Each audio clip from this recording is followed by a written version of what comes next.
Hey guys, Phyllis here. This video is going to be on some tips for managing resources and a little bit more in-depth explanation of the cycling build.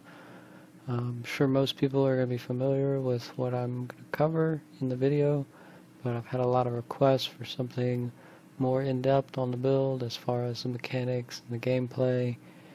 Still kind of basic, but more detailed explanation of how the build works and how to manage resources. So here we are. Hope this helps. Now, the basic idea for the build is to maximize resource generation through health globes using Blood Vengeance as well as the Reaper Wraps. So the Reaper Wraps say the health globes restore 30% of your primary resource. This doesn't affect the discipline, it's only going to give you hatred, but it's still really strong for pushing out damage. So you use the Reaper Wraps. These you can get this from Malthael. He drops a crafting plan and material. You just gotta get that. Craft a pair. It ranges 25 to 30%. So either way, it's a really strong piece for the Demon Hunter for the Cluster Arrow build. So use the Reaper Wraps combined with the Blood Vengeance. Maximize the hatred generation. Combine this with some resource reduction, most importantly the Cinder Coat, as well as an additional 20 to 30%. I usually recommend 30% entry level. You can kind of work down. I run about 23%, somewhere between the 20 to 30% mark. I'm at 23. That's going to be good. And what this does is it makes all of your abilities cheap enough to where you can effectively gain resources by spamming multi-shot and using punishment. So multi-shot generates discipline up to 6. Assuming you hit 6 targets, you're going to generate 6 discipline. You use that discipline to turn into hatred through punishment, and because of the resource reduction, the costs are reduced, so you gain a fair amount of resources while doing a really large amount of AoE damage. Multi-shot has a really large area, massive cone. It even hits like pretty much off the screen in a cone, so it's really high area damage, and it's pretty good damage. Doesn't synergize with the fire, but it's still a really strong ability when you use it as an effective generator. And the massive AoE from the multi-shot, it really complements the massive focus damage that the Cluster Arrow has. So the Cluster Arrow is really strong focus damage, multi-shot's really strong AoE damage. So, you know, sometimes even regardless of the resources, I might take multi-shot instead of Cluster Arrow just because the monsters are more spread out. Another thing you'll see me do with the multi-shot is use it to aggro the monsters. So a lot of times I'll just kind of like run ahead a little bit and then throw out a bunch of multi-shots to hit everything, to pull them all toward me, to set up for the Cluster Arrow. So the two abilities, I feel like they really work well together. They complement each other. Now if you want to take this build into like rifts and stuff, when you get to the Rift Guardian in the very single target, high health situation, a lot of times if I'm doing T5, T6 rifts, if I get to the Guardian, I'm going to run into the corner and quick swap the multi-shot to the Hungering Arrow, Serrated Arrow. Gives you the 6 hatred per attack, it pierces, it synergizes with Night Stalker if you're running that. A lot of times I recommend Night Stalker with this build at entry level. Anyway, so you run to the side, switch to the Serrated Arrow, that way you have a standard generator build for the Rift Guardian. And then, you know, it's just a quick swap. They're actually really close to each other in the skill tree, so once you get comfortable switching between them, it just takes like literally a couple seconds. So here we go. I'm going to talk about some tactics to help manage resources. In general, the discipline is going to be more valuable, so, you know, if you're ever low on discipline and you have the opportunity to multi-shot into a group, you're going to want to take advantage of that to get the discipline up.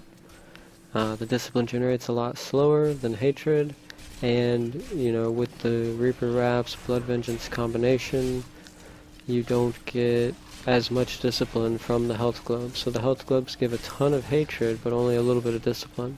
So discipline is much more valuable for those reasons, as well as, anytime you can just turn the discipline into hatred. So if you're ever low on hatred and you have discipline, you can always flip it over.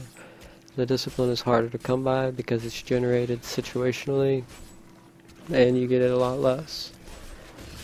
So some things to keep in mind whenever you're playing: you always want to kind of keep an eye out on the health globes to make sure that you pick them up when you need them, and that, depending on if there are health globes or not, that's going to kind of determine what abilities I'm going to use.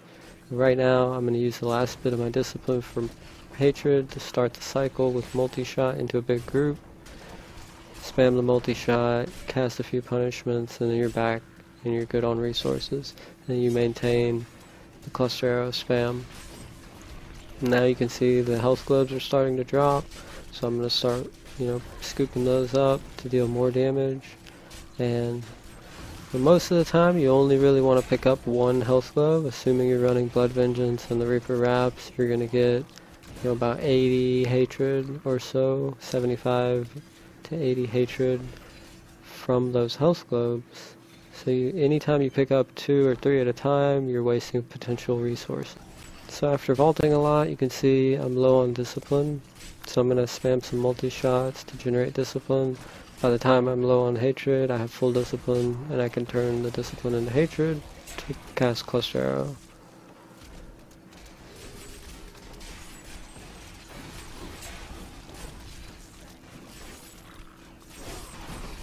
Generally speaking, the way that I kind of look at it is your last amount of discipline. Most of the time for me, my last amount of discipline, when I'm about to run out of resources, the last discipline is used for punishment, for hatred, to start the cycle with the multi-shot. You have to make sure, if you're in that situation, that there is an AoE, lots of targets to hit. You need to be hitting at least 4 targets. The multi-shot caps out at 6, so ideally you would have at least 6. But whenever there are no health globes, that's how you kind of have to manage. So one thing to keep in mind is you usually don't want to spend your last hatred on a cluster arrow unless there are health globes available. So most of the time, whenever you are spent on resources, you're getting kind of low like this, you want to make sure you save enough hatred to start multi-shotting, to generate discipline, to punishment, to continue multi-shotting, to get your resources back to where you need them. And then once your resources are back on point, you can resume the cluster arrow. And then the other thing I kind of think in my mind is you need to beat the health globes out of them. So if you're not killing quickly enough, then you're not going to be able to sustain. So you do need to be able to kill them before you end up running out of health, resources. Otherwise you're not going to be able to get the health globes, you're not going to be able to sustain the resources.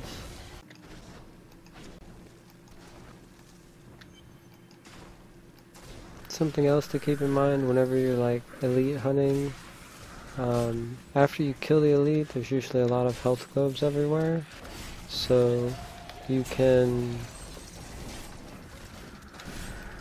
at that point, you are able to waste hatred generating discipline, and it doesn't really matter because you have the health globes to pick up anyways. You're about to get the hatred back. So right now, I'm going to use my discipline on punishment and then just waste some hatred here generating discipline. And now I have full discipline but no hatred, but it's okay because on the way out, I'm going to get these health globes. So that's something in general you kind of want to do after you fight the elite. Take advantage of the extra health globes by, filling up on discipline, by wasting your hatred on the multi-shot before you run away and scoop up the health globes. So you kind of want to maximize that health club situation.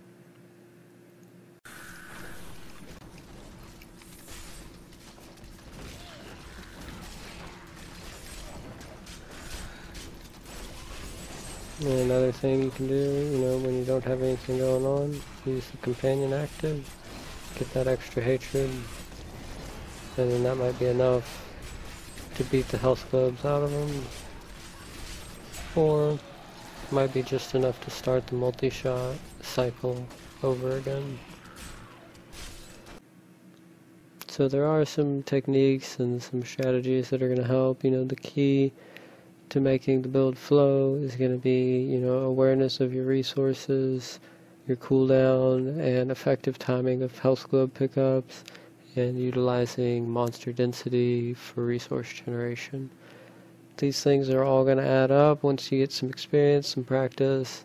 Initially it can be tough, but after some experience with the build and running it, you can usually get to a pretty good steady flow. It's not incredibly hard to manage, but when you're first starting out, it can be uncomfortable. Hope this helps. Like I mentioned, a lot of people are pretty familiar with these mechanics and things like that, but for those of you that aren't, I hope this helps. Thanks for watching. See you next time.